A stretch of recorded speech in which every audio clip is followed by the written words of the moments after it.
journalist at the Telegraph, Madeline Grant, here. She's here as well. Laura Dodsworth, broadcaster. Broadcaster and barrister Andrew Eborn. Very good evening to all of you. We always think, don't we? You always get this ridiculous thing now, right? Which completely puts everybody off. Anyway, they love it in the gallery. Good evening. You're just jealous, Mike. I am. I don't even have one. I don't have a sting when I say my name. All you have is like a 5-minute preamble with various cartoons of you jumping That's out. true. Yeah. I know. But listen, what can I say? I don't know. It seems to me that we've been talking about this thing for ages. 2022, 2 years ago. So it just seems bizarre, doesn't it? That we're now talking about other countries being brought into the mix. I mean, what's the point? But we've taken an awfully long time to get to a place where nothing still has happened. You know, it's a bit like waiting. It's like waiting for a train, isn't it? Yeah. And it keeps getting delayed and delayed and delayed. And finally, when it comes, it's not a train, it's a bus. Yes. And it's going to take ages to get where you want to go. Yeah. As I say, the ping pong is more pong than ping, I think, in this thing. I love the fact, as Ryan said, it's all up in the air. Well, unlike the flights, I mean, the reality is they will get it through. They will get some people off to Rwanda. I like the fact that Costa Rica, Costa Fortune, that will probably happen. Yeah, well, don't worry, there's more. I mean, I find it a bit shabby as well, don't you, that people were being sort of tapped up at the coronation by Rishi Sunak. I don't know. Excuse me. It was ever thus, I think. Well, I suppose so, but it seems a bit shabby to be getting it does seem mind awfully. Yeah, the real focus. Would you stop talking when I'm talking? Sorry. You know, it doesn't work like that. You can talk when I've finished talking. You know, here's a vol au vent. Would you mind taking some refugees for us? It seems a bit odd, doesn't it? Yeah, it does seem odd. Isn't it partly the point of the royal family that their parties and gigs enable this kind of political diplomacy? It's part of the point. Absolutely. Yeah, but I mean, in this case, the royal a yacht funeral used to be sure. a place where very high-level meetings would take place, and it was considered a massive diplomatic coup to have been invited onto the royal yacht. Yes. I think we do underestimate these things. No, I mean, I'm sure that there can be questions asked and put, but I mean, if you're actually asking people to take human beings into their country on your behalf because you don't know what else to do with them, it seems a little bit kind of manky to me, if you don't mind me saying so. It does seem manky. We've got to have a deterrent. I mean, if you've lost control of your borders, you have nothing. And I think Laura's absolutely right. You know, we can laugh about how long this has taken, but part of the reason this has been such a logistical nightmare is because, you know, it has faced deep opposition from within our institutions. Yes, and still does. And almost getting any sort of border policy established would meet with fierce opposition. And isn't that a problem? You know, it is. Everything is thwarted like this. But it is, but that's why, and I'm going to let Andrew speak now, so I feel Thank you. No, but the thing is, you know, we've spent all this time, and both of you are right to say that we need to do it, but it will still, in my view, result in nothing at all, because even if you get any single person onto a plane, there'll be a phalanx of lawyers to get them off. Well, I think the reality is this, is that it's the wrong focus as always. The focus has to be on the abhorrent people traffickers and looking at that sort of point. And whilst it might be one of Rishi's 5 points, we will get some people, don't stop the boats, they will get some people going to Rwanda, at least that'll be some sort of victory. But they can only process 200 people, and that's the reality. So they need to look at Costa Rica and these other places they're going to do it. But actually change the focus, change the record, and it should be look at the people traffickers. Let's stop that abhorrent trade. It's much bigger than that. There was a fantastic article in the Telegraph this week by Sam Ashworth-Hayes about all of the problems actually in enforcing our immigration policy and the fact that so many people who don't have leave to remain, you know, their deportation isn't enforced.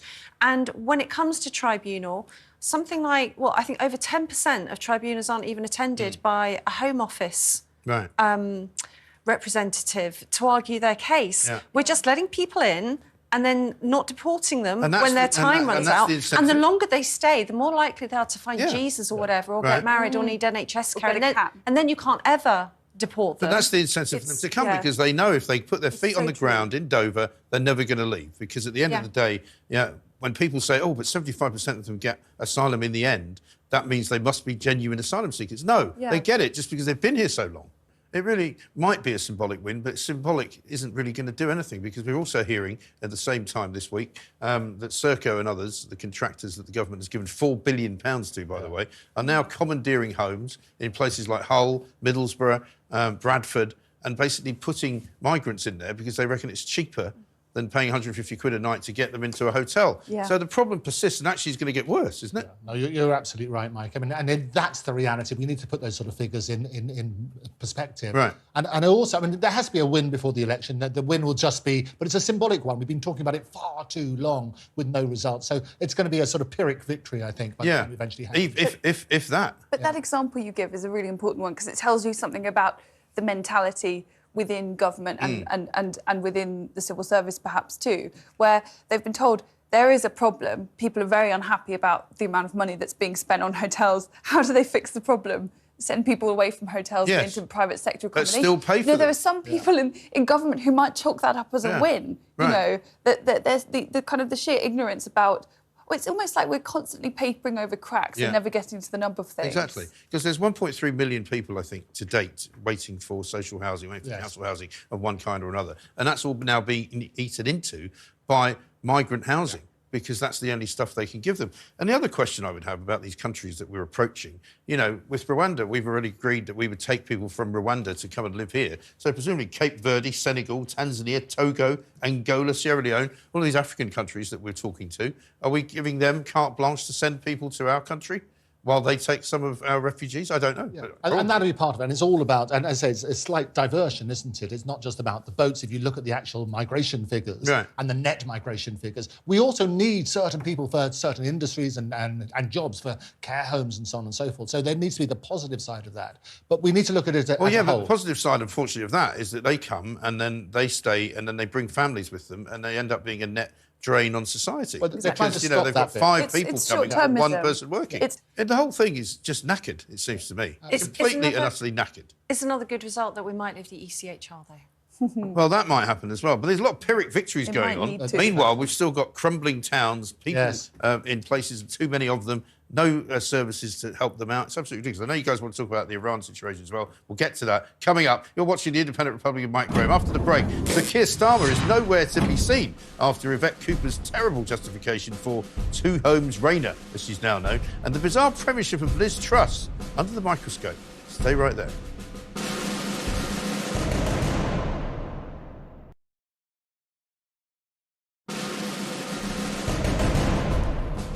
Welcome back to the Independent Republican Mike Graham, right here on Talk TV. Now, you remember West Ham player Kurt Zouma, who a couple of years ago faced national derision for abusing his cat on social media. He kicked it. Now, a squad of West Ham fans on a stag do have taken to a creative reimagining of those scenes. Have a look at this. You'll see, actually, it's sort of slightly gone. Watch it from the beginning.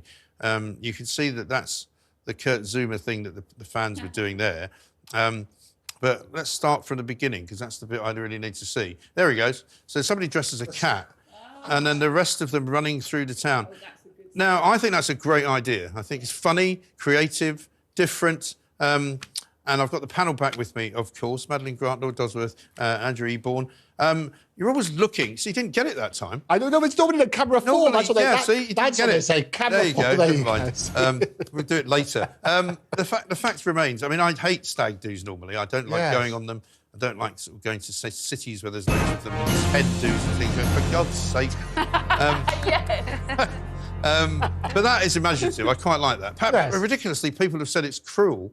Because, of course, it's reminding everyone that he kicked his cat. Well, I think so. Come on. I mean, I know. It's not like me to be the wet blanket. You're now going to be in favour of banning people running around dressed as cats and West Ham players? Make it illegal. In fact, isn't it already arguably a hate crime in Scotland? In Scotland, you wouldn't be allowed to do that. Yeah. No, you probably wouldn't be allowed to do that in Scotland. It's interesting you say that, actually, because if a footballer did kick a cat in Scotland, would that be a hate crime?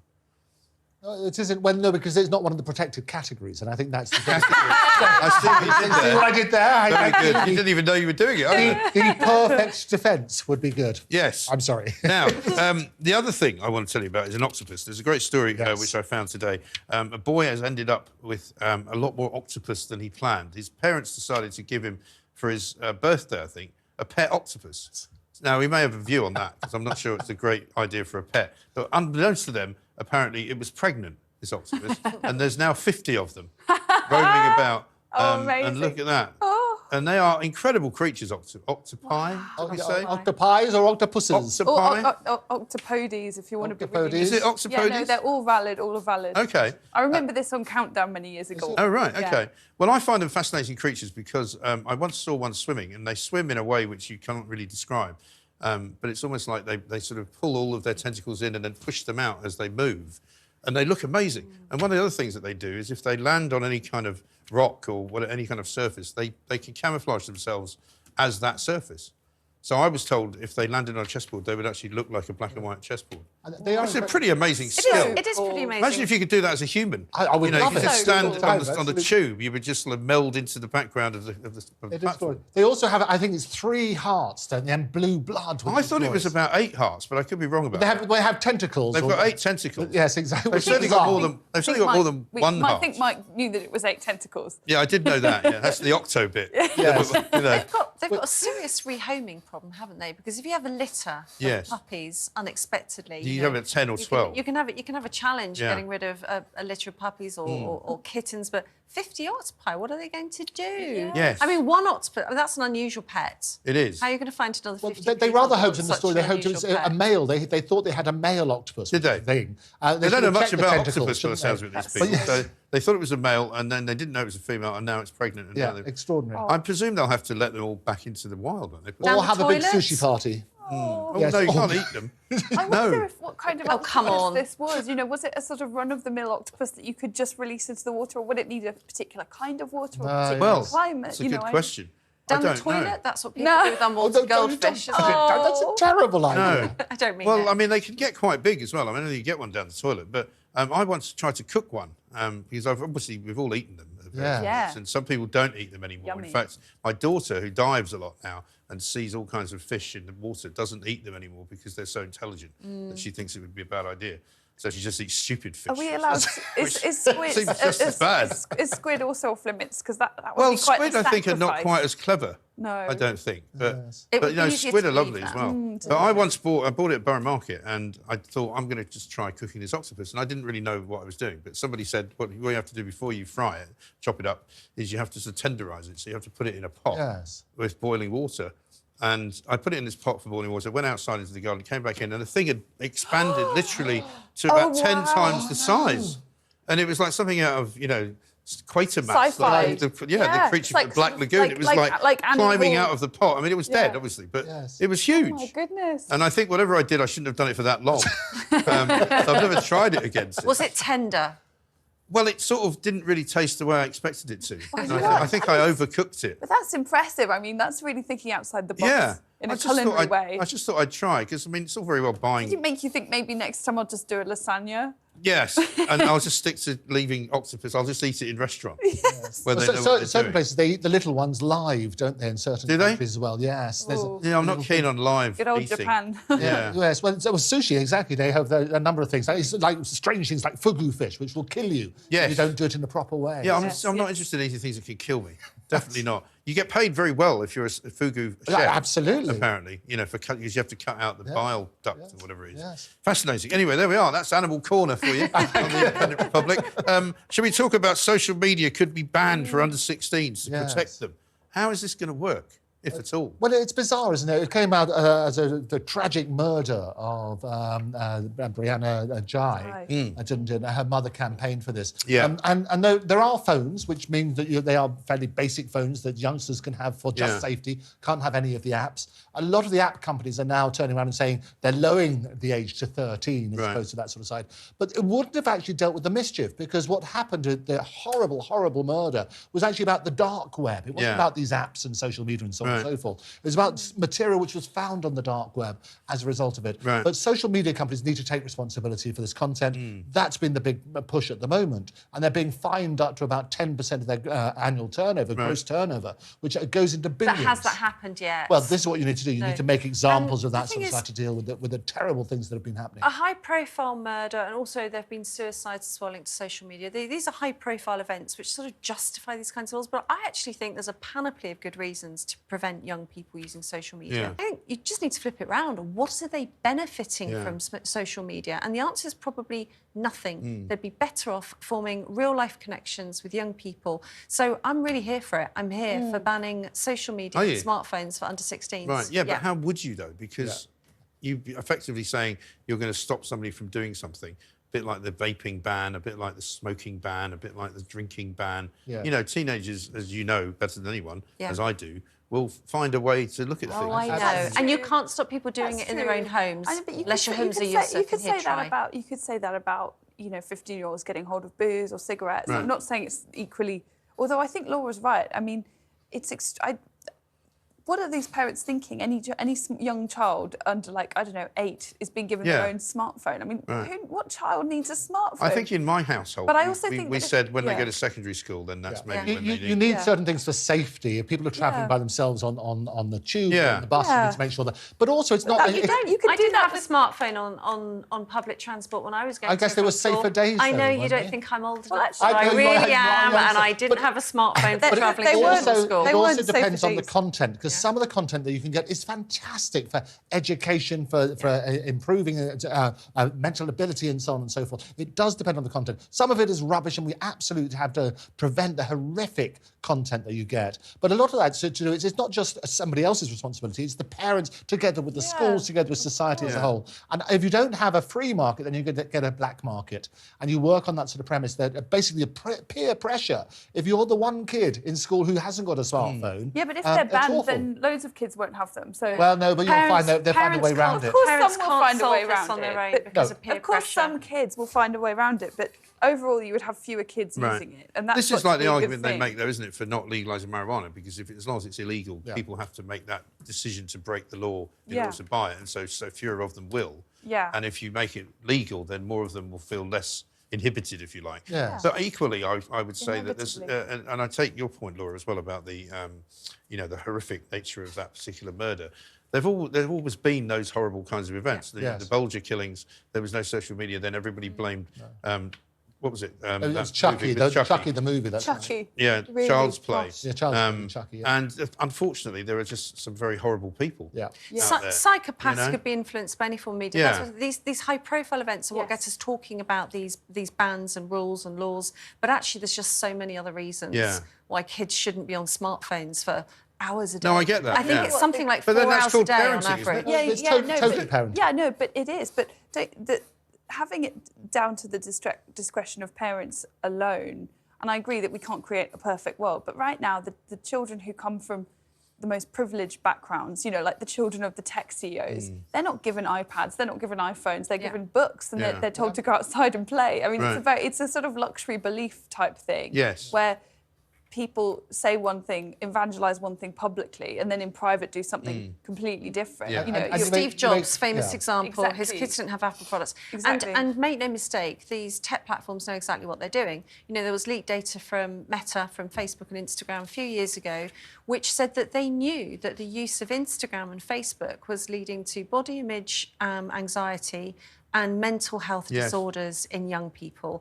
They knew it, they didn't plan to release that, that was leaked. So they're very aware of how unhealthy their platforms are for young people, while at the same time making them addictive and sticky. And it's certainly made a big difference in the whole trans area, hasn't it? Because there's never been more sort of enthusiasm for some of the weird practices that we've seen. Rapid onset gender dysphoria. Oh, hang on. We've got Donald Trump apparently emerging from court. We could go live to it. Let's have a listen, shall we? Amazing things happen today. As you know, my son is graduating from high school, and it looks like the judge will not let me go through the graduation of my son, who's worked very, very hard. He's a great student. He's very proud of the fact that he did so well. I was looking forward for years to have graduation with his mother and father there, and it looks like the judge isn't going to allow me to escape this scam. It's a scam trial. If you read all of the legal pundits, all of the legal scholars today, there's not one that I see that said this is a case that should be brought or tried. It's a scam. It's a political witch hunt. It continues, and it continues forever. And we're not going to be given a fair trial. It's a very, very sad thing. In addition, as you know, next Thursday, we're before the United States Supreme Court at a very big hearing on immunity. And this is something that we've been waiting for a long time. And the judge, of course, is not going to allow us. He's a very conflicted judge, and he's not going to allow us to go to that. He won't allow me to leave here for a half a day, go to D.C. and go before the United States Supreme Court, because he thinks he's superior, I guess, to the Supreme Court. We've got a real problem with this judge. We have a real problem with a lot of things having to do with this trial, including the DA. Because you go right outside and people are being mugged and killed all day long, and he's sitting here all day with about 10 or 12 prosecutors over nothing. over nothing, over what people say shouldn't be a trial. So I just want to thank you very much, but that I can't go to my son's graduation, or that I can't go to the United States Supreme Court, that I'm not in Georgia or Florida or North Carolina campaigning like I should be. It's perfect for the radical left Democrats. That's exactly what they want. This is about election interference. That's all it's about. Thank you very much. As I was saying to Greg Swenson earlier, this is the greatest campaign material he could ever possibly have, isn't it? He doesn't need to be campaigning in North Carolina. But for him to be able to come out and say he's banned from going to see his own son's graduation for such a ridiculous case, I think he's going to get even more sympathy, isn't he? Absolutely. You're right, Mike. And the more they throw at him, the more his popularity increases. How can they not see that? Yeah. It's like the mugshot. Right. Was there ever such a powerful mugshot? Made it into He made T-shirts. Yeah. He made $7 million Yeah. in the first 24 hours or something. He's had so much money, donated to his campaign as a result of all this. Right. It's such a home goal for the But Democrats. I do feel sorry. The fact he can't go to his son's graduation. That is awful, actually. I do feel Genuinely sorry. terrible. Genuinely terrible. Because you only have one of those. Yeah. It's like, you can only do certain things with your children. You can only do that once, really. And everybody's innocent until proven guilty. Well, and I think that's the point. Whatever people's Donald views Trump's are, probably been to quite a few child's graduations in his time. He may well have been, but he hasn't been to this one. Not to this one. Not to this And one. again, it'll boost his ratings. Of course it will. Yeah. But he will win. He will win the Oh, I presidency. don't think there's any doubt about that. We must go, though, because we've got much more to do. You're watching The Independent Republic of Mike Graham. Gender madness is one of the worst-performing NHS trusts unveils its multi-gender banners. And all the top stories from tomorrow's papers as well. Stay exactly where you are.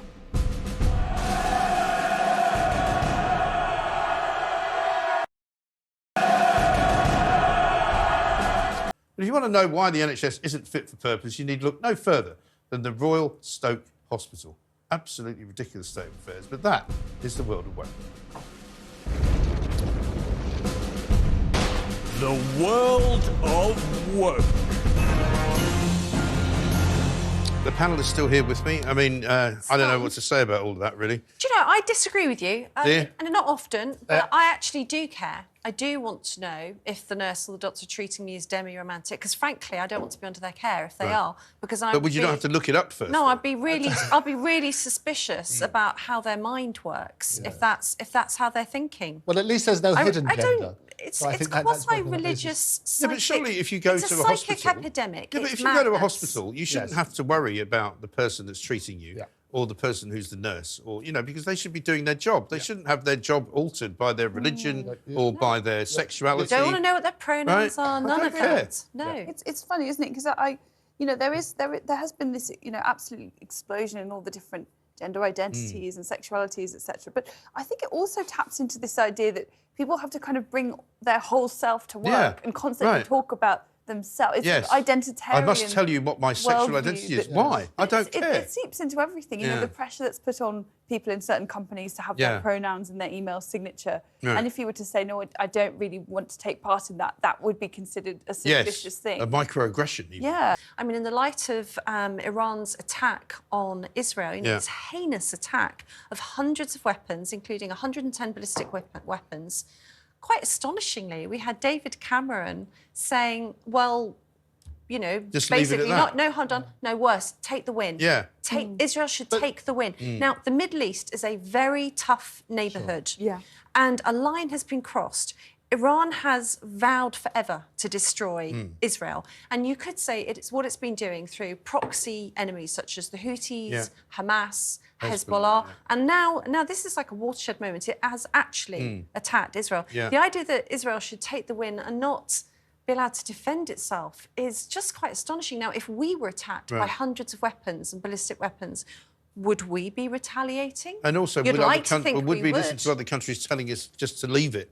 Just don't do anything. Just leave it at that. Although it is a sort of a bit of a bind that Israel finds itself in. Because should they not retaliate, well, that will clearly embolden Iran. Exactly. However, should they retaliate too hard, that may alienate the new international coalition that we saw on display. Because they've now got a bit of sympathy. I mean, it's extraordinary to me that we saw, Jordanian fighter planes defending the Al-Aqsa Mosque. Absolutely. And that comes after those allies or maybe allies is too strong a word, but they have a shared interest in fighting Iran. Well, there are a lot of people who believe that the whole Hamas movement was designed to blow away the Abraham Accords and the fact that Saudi Arabia were about to form a new sort of partnership. And Saudi Arabia was also involved in the defence. It was the UK, US, France, Jordan and Saudi Arabia. And Saudi Arabia have released their statements saying that, you know, the Iranian regime supports Hamas, they're acknowledged terrorists. I'm not sure that a retaliation, I mean, I'm no geopolitical expert. I'm not saying they shouldn't retaliate, I just mean that